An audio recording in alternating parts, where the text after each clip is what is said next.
এই সেই ঐতিহাসিক রাজারবাগ পুলিশ লাইন। 1971 সালের 25শে মার্চ রাতে যেখানে ঘুমন্ত পুলিশ সদস্যদের উপরে হানাদার বাহিনী অপারেশন সার্চ লাইটের নামে বর্বর হামলা চালিয়ে শত শত পুলিশ সদস্যকে হত্যা করেছিল।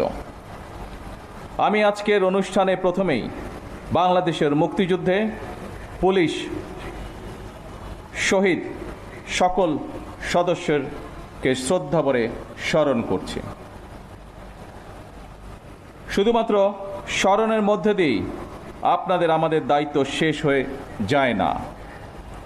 বাংলাদেশের স্বাধীনতা অর্জনের জন্য যে সকল শহীদ পুলিশ সদস্য আত্মত্যাগ করেছিলেন, যে কোনো মূল্যে সেই স্বাধীনতা রক্ষা করা আমাদের পবিত্র দায়িত্ব।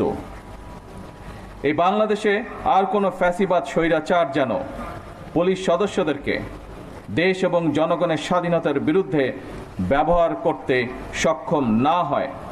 স্বাধীনতার প্রথম প্রহরেই পুলিশের রক্তে রঞ্জিত এই মাটিতে দাঁড়িয়ে আসুন আজ আমরা আবারও নতুন শপথে অঙ্গীকারবদ্ধ হই। একদিকে বাংলাদেশের স্বাধীনতার পক্ষে চট্টগ্রামে মেজর জিয়ার উই রিভল্ট, অপরদিকে ঢাকায় রাজারবাগ পুলিশের মরণপণ প্রতিরোধ। এরপর স্বাধীনতার লড়াই থেকে বাংলাদেশের স্বাধীনতাকামী মানুষের পিছিয়ে থাকার আর কোনো সুযোগ ছিল না। তবে মুক্তিযুদ্ধকালীন প্রজন্ম থেকে শুরু করে আজ পর্যন্ত, অর্থাৎ মুক্তিযুদ্ধ পরবর্তী প্রজন্ম, আমরা যারা ইতিহাস পড়ে কিংবা বীর মুক্তিযোদ্ধাদের প্রত্যক্ষ অভিজ্ঞতা শুনে মুক্তিযুদ্ধ সম্পর্কে জেনেছি, তাদের মনে মুক্তিযুদ্ধকালীন ইতিহাস নিয়ে এখনও কিছু প্রশ্ন হয়তো রয়েছে।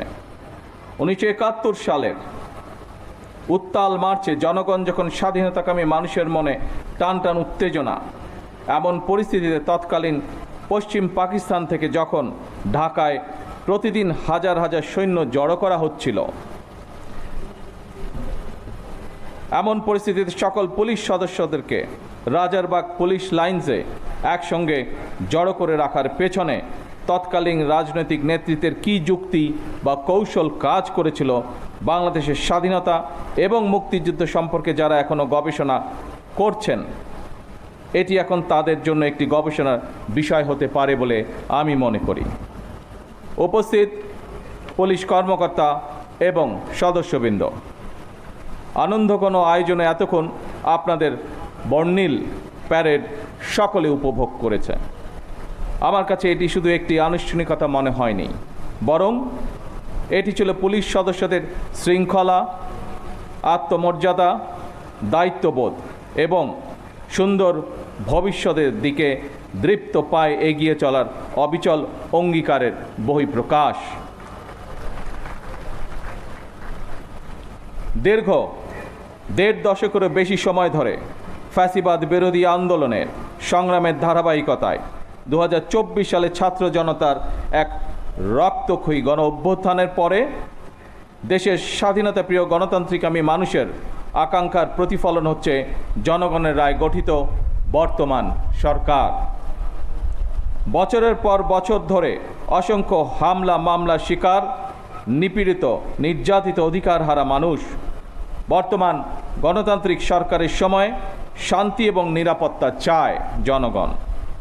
দেশের জনগণের শান্তি এবং নিরাপত্তা নিশ্চিত করা আপনাদের কার্যক্রম, অর্থাৎ পুলিশের ভূমিকার উপরেই সবচেয়ে বেশি নির্ভরশীল। আপনারা জনগণের জানমালের নিরাপত্তা নিশ্চিত করতে সাধ্য এবং সামর্থ্যের সবটুকু দিয়ে চেষ্টা করবেন, এটি আপনাদের কাছে বর্তমান সরকারের প্রত্যাশা।